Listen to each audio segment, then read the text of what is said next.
The sun had barely peeked over the horizon when Jackson Hartley stepped out onto his porch, a steaming cup of coffee in hand.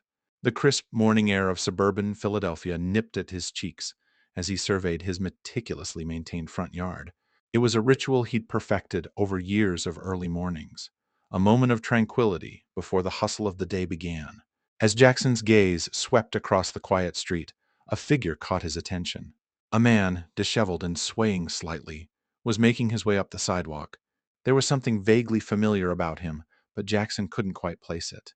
The stranger's clothes were rumpled, his hair unkempt, and his gait unsteady. As he approached, Jackson could smell the sour stench of alcohol even from several feet away. The man stumbled to a stop at the foot of Jackson's driveway, his bloodshot eyes locking onto Jackson's. "Excuse me, sir," he called out, his voice rough and slightly slurred. "Could you spare a few dollars for a struggling musician?" Jackson's brow furrowed as he studied the man more closely. Recognition dawned, and with it came a surge of irritation. "Wait a minute," he said, setting his coffee mug down on the porch railing. "Aren't you the same guy who was here a couple of weeks ago? You were claiming to be an orphan then." The beggar's face fell, a flicker of panic crossing his features before he quickly composed himself. I, I don't know what you're talking about, sir. I'm just a small-time musician who's fallen on hard times. Can't seem to book any gigs these days." Jackson descended the porch steps, crossing his arms as he approached the man. "No, I'm certain it was you. Same face, different story. What's your game here?" For a moment the beggar looked as if he might bolt. Then his shoulders sagged and a bitter laugh escaped his lips. "All right, you got me. What does it matter anyway? Who's going to give money to some bum who admits he's a drunk or a junkie?" He spread his arms wide, a gesture of defeat. "This is what works. People like a sad story. Makes them feel good about themselves when they help." Jackson felt a mix of emotions: anger at being lied to, pity for the man's situation, and a nagging sense that he should do something more than just send him away. "Have you considered getting an actual job?" he asked, though he suspected he knew the answer. The beggar scoffed. "A job? Who's going to hire someone like me? I ain't got no skills, no education worth mentioning. Even if I wanted to work, which, let's be honest, ain't exactly my first choice, who'd take a chance on me?" A thought occurred to Jackson, one that made him smile despite himself. "Well, how about this? I've got a job for you right now. Nothing fancy, just some manual labor. I need some firewood cut in my backyard. Think you can handle that?" The beggar's eyes widened, clearly caught off guard. He opened his mouth, closed it, then opened it again. I mean, that's not really—" "What's the matter?" Jackson pressed, sensing the man's discomfort. "You just said you'd work if given the chance. Here's your chance." Trapped by his own words, the beggar shifted uncomfortably. "I suppose I could give it a try," he mumbled, not meeting Jackson's eyes. Jackson nodded, a small sense of satisfaction settling in his chest. "Excellent. I'm Jackson, by the way, and you are—" The beggar hesitated before answering. "Eddie. Eddie Reeves." "Well, Eddie, let's get you started." Jackson turned towards the house and called out, "Maria, can you come out here for a moment?" A middle-aged woman with kind eyes and graying hair tied back in a neat bun appeared at the door. "Yes, Miss Sister Hartley. Maria, this is Eddie. He's going to be cutting some firewood for us today. Could you show him to the backyard and get him set up with the axe and chopping block?" Maria's eyes darted between Jackson and Eddie, a mixture of surprise and concern evident on her face. But she nodded, ever the professional.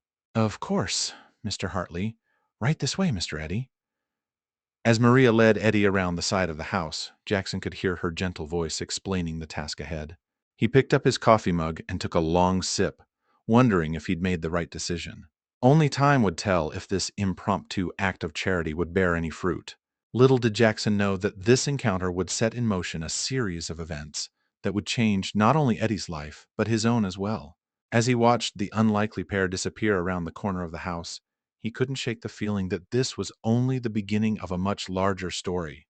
Eddie Reeves trudged behind Maria, his stomach churning with a mixture of hangover nausea and growing anxiety. The smell of fresh-cut grass and blooming flowers did little to settle his nerves as they made their way to the backyard. He'd gotten himself into quite a predicament, and for once his silver tongue had failed him. As they rounded the corner of the house, Eddie's eyes widened at the sight before him. A massive pile of logs lay stacked neatly against the fence, easily enough to keep a small village warm through winter. Beside it stood a sturdy chopping block, and leaning against it was an axe that looked far too heavy for Eddie's alcohol-weakened arms. Maria, seemingly oblivious to Eddie's mounting distress, gestured towards the setup. "Here we are, Mr. Eddie. Mr. Hartley likes his firewood cut to about this size." She held her hands about 18 inches apart. "The axe is sharp, so please be careful. There's water and some work gloves on the table over there if you need them."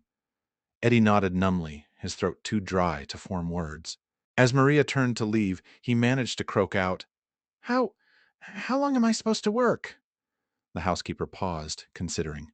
"Mr. Hartley didn't specify, but I suppose until the day's heat sets in. I'll check on you in a few hours with some lemonade." With that, she was gone, leaving Eddie alone with his monumental task. He shuffled over to the chopping block, eyeing the axe warily. His hands shook as he reached for it, the weight of it nearly pulling him off balance as he lifted it. "Well, Eddie boy," he muttered to himself, "you've really done it this time." He positioned a log on the block, raised the axe high, and brought it down with all his might. The blade glanced off the side of the log, barely leaving a scratch. The force of the swing sent vibrations up Eddie's arms, making his teeth chatter. For the next hour, Eddie made a valiant effort to split the logs. But between his lack of experience, physical weakness from years of substance abuse, and the persistent hangover, he made pitiful progress. By the time Maria returned with a pitcher of lemonade, Eddie had managed to split exactly 3 logs and nearly his own foot in the process.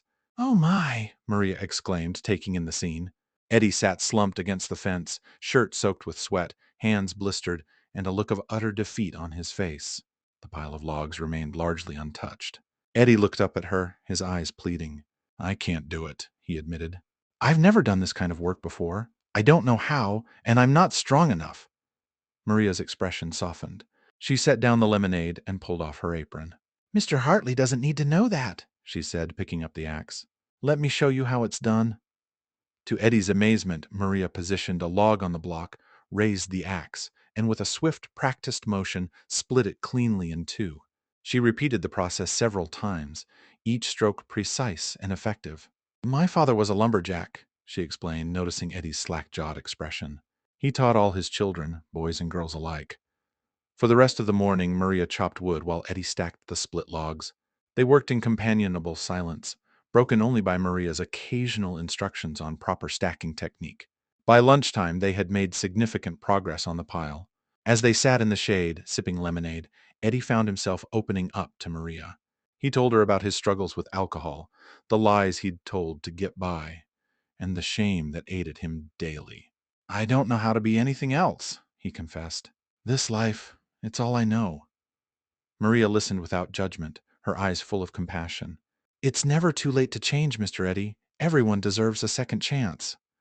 The routine continued for 9 days. Each morning, Eddie would arrive, and Maria would do the bulk of the work while he assisted and learned. Mr. Hartley, busy with his own affairs, never checked on their progress directly. On the 9th day, they finally finished the last of the logs. As they stood admiring their handiwork, Mr. Hartley appeared in the backyard.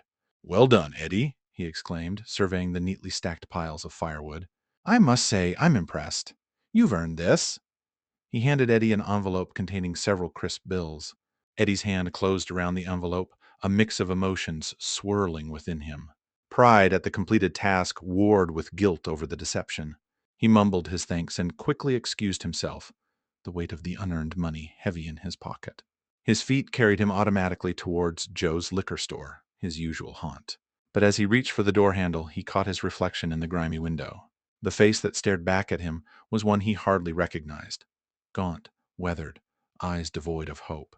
In that moment, something shifted within Eddie Reeves. The money in his pocket seemed to burn with the heat of his shame. He thought of Maria, of her kindness and hard work. He thought of Mr. Hartley, who had offered him a chance when he deserved none. With trembling hands, Eddie turned away from the liquor store.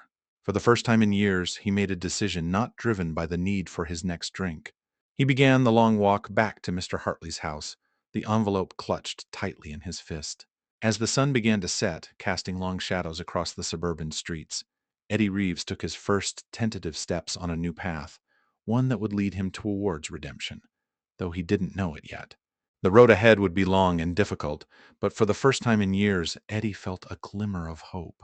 The sky had turned a deep orange by the time Eddie found himself back at Jackson Hartley's doorstep. His heart raced as he rang the doorbell, clutching the envelope of money tightly in his sweaty palm. The sound of footsteps approaching from inside made his stomach churn with anxiety. The door swung open, and Jackson's surprised face greeted him. "Eddie, what brings you back here?" Eddie swallowed hard, forcing himself to meet Jackson's gaze. "Mr. Hartley, I need to tell you something, and return this." He thrust the envelope toward Jackson, who took it with a puzzled expression. "Come inside," Jackson said, stepping back to allow Eddie entry. Let's talk in the living room." As they settled into the comfortable armchairs, Eddie took a deep breath and began to speak. His words came out in a rush, detailing the charade of the past 9 days. How Maria had done most of the work, how he had been too weak and inexperienced to handle the task himself. Jackson listened silently, his expression unreadable. When Eddie finished, he leaned back in his chair, regarding the nervous man before him. "I see," he said finally. "And what made you decide to come clean?" Eddie's gaze dropped to his hands, which were twisting nervously in his lap. I I don't rightly know, sir. When I left here earlier, I was headed straight for the liquor store. But something stopped me. I saw my reflection, and I didn't recognize myself anymore. And I thought about Maria's kindness and your offer of work. I just couldn't go through with it." A small smile tugged at the corners of Jackson's mouth. "Eddie, I've known all along." Eddie's head snapped up, his eyes wide with shock. You knew?" Jackson nodded. "Maria keeps me well informed of what goes on around here. I knew from the first day that she was doing the bulk of the work." "But why?" Eddie sputtered. "Why let it continue?" "Because, Eddie, I wanted to see what you would do. It was a test of sorts, and I must say, you've surprised me. Pleasantly so." Eddie sat in stunned silence, trying to process this revelation. Jackson leaned forward, his expression serious. "Now, the question is, what do you want to do next?" I I don't know," Eddie admitted. "I want to change, Mr. Hartley. I'm tired of the person I've become, but I don't know how to be anything else." Jackson nodded thoughtfully. "Well, as it happens, I have a friend who runs a landscaping business. He's always looking for hardworking individuals, and he's not one to judge a person's past. Would you be interested in giving it a try?" Osa. Eddie's heart leapt at the prospect. "Yes, sir, I would, but—" he hesitated. "What if I'm not any good at it?" "Then we'll find something else," Jackson said simply. "The important thing is that you're willing to try." As they discussed the details, Maria appeared in the doorway. Seeing Eddie, she smiled warmly. "Mr. Eddie, you came back. I'm glad." Eddie stood, walking over to her. "Maria, I can't thank you enough for what you've done for me. I want you to have this." He handed her the envelope of money. "You earned it, not me." Maria's eyes glistened with unshed tears as she accepted the envelope. "Oh, thank you, Mr. Eddie, but the real reward is seeing you take this step." The next morning found Eddie standing nervously outside Green Thumb Landscaping, owned by Jackson's friend, Tom Green. The early morning sun cast long shadows as workers began to arrive, loading equipment onto trucks. Tom, a burly man with a salt and pepper beard, greeted Eddie with a firm handshake. "Jackson told me about you," he said, his voice gruff but not unkind. "We all have our demons, son. What matters is what you do from here on out. You ready to work?" Eddie nodded, determination etched on his face. "Yes, sir, I'm ready." The first few weeks were grueling. Eddie's body, weakened by years of alcohol abuse, struggled to keep up with the physical demands of landscaping. Every night, he collapsed into bed in the small room he'd rented, his muscles aching and his hands blistered. But as the days turned into weeks, and weeks into months, Eddie found himself growing stronger. The work, though hard, gave him a sense of purpose he'd never known before. He learned to operate mowers and trimmers, to plant trees and design flower beds. With each completed job, he felt a swell of pride that no bottle had ever given him. The urge to drink never fully disappeared, but Eddie found new ways to cope. He joined a support group, attended meetings regularly, and leaned on his newfound friends at work when the cravings hit hard. Tom proved to be a patient and understanding boss. He recognized Eddie's dedication and began to give him more responsibilities.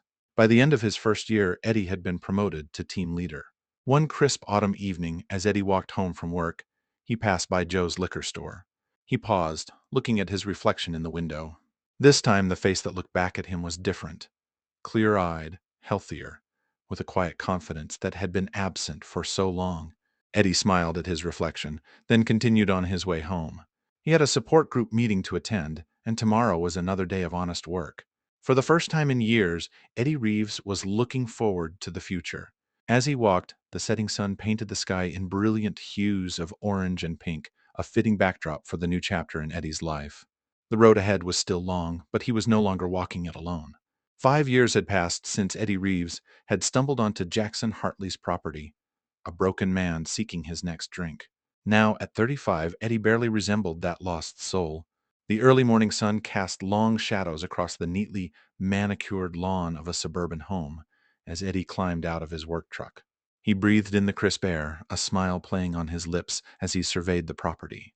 This was to be Green Thumb Landscaping's biggest project of the season, and Tom had entrusted Eddie to lead it. "Morning, boss," called out a young man named Kyle as he hopped out of the passenger side. "Where do we start?" Eddie chuckled at the title. Even after 2 years as a full-fledged foreman, he still wasn't used to being called boss. "Let's start with the flower beds along the front. We'll work our way around to the backyard water feature later." As they unloaded their equipment, Eddie's mind wandered to the journey that had brought him here. The first year of sobriety had been the hardest, every day a battle against his own demons. But with the support of his colleagues, his AA group, and occasional check-ins from Jackson and Maria, he had persevered. By the second year, Eddie had saved enough to move out of his tiny, rented room into a small apartment. He'd also started taking night classes at the local community college, studying horticulture and business management. Tom had been supportive, adjusting Eddie's work schedule to accommodate his studies. Now, 5 years in, Eddie was not just sober, but thriving. He had a respected position at Green Thumb, a growing savings account, and a sense of purpose he'd never known before. But more than that, he had self-respect and the trust of others, things he once thought were forever beyond his reach. As the day progressed, Eddie guided his team through the intricacies of the landscape design. His hands, once shaky and weak, now moved with confident precision as he demonstrated proper planting techniques to a new hire. During their lunch break, Eddie sat apart from the group, pulling out his phone to make a call. "Hey, Sarah," he said warmly when the call connected. "Just checking in to see if we're still on for dinner tonight." Sarah's voice came through, tinged with excitement. "Wouldn't miss it for the world, Eddie. I can't wait to hear if you got the loan approval." Eddie smiled, a flutter of nervousness in his stomach. "Me too. I'll pick you up at 7, okay?" As he ended the call, Eddie caught Kyle looking at him curiously. "Hot date, boss?" the young man teased. Eddie felt a blush creep up his neck. "Something like that," he admitted. "Sarah and I have been seeing each other for a few months now." "Good for you, Eddie," Kyle said sincerely. "You deserve some happiness." The rest of the workday flew by, and before he knew it, Eddie was pulling up outside Sarah's apartment. She emerged, looking beautiful in a simple sundress, her curly hair framing her face. Over dinner at a cozy Italian restaurant, Eddie shared the news he'd been sitting on all day. "I got approved for the business loan," he said, unable to keep the excitement from his voice. "I can start my own landscaping company." Sarah's face lit up with joy. "Oh, Eddie, that's wonderful! I'm so proud of you!" As they celebrated, Eddie marveled at how different his life was now. Sarah, a teacher he'd met through a mutual friend, knew about his past struggles and had accepted him without judgment. Her support had been unwavering as he worked towards his dream of owning his own business. Later that night, as Eddie drove home, he took a detour past Jackson Hartley's house. The lights were on, and he could see shadows moving behind the curtains, signs of a family going about their evening routine. Eddie felt a wave of gratitude wash over him. Without Jackson's intervention that fateful day, who knows where he might have ended up? He considered stopping, knocking on the door to share his good news. But it was late, and he didn't want to intrude. There would be time for that later. Instead, he drove on, heading home to his apartment where he had lease agreements to review and business plans to finalize. As he prepared for bed that night, Eddie caught sight of himself in the mirror. The face that looked back at him was one of contentment and hope. A far cry from the desperate man he'd been 5 years ago. He had fought his way back from the brink, rebuilding his life piece by piece. Tomorrow would bring new challenges as he prepared to strike out on his own. But for the first time in his life, Eddie Reeves felt ready to face whatever came his way. He had a future to look forward to, a woman who believed in him, and a second chance he was determined not to waste. As he drifted off to sleep, Eddie's last thoughts were of gratitude for Jackson, for Tom, for Sarah, and for everyone who had believed in him when he couldn't believe in himself. Their faith had been the cornerstone of his redemption, and he vowed to pay it forward in whatever way he could. The journey wasn't over. In many ways, it was just beginning. But Eddie Reeves was no longer afraid of the road ahead. He was ready to embrace it.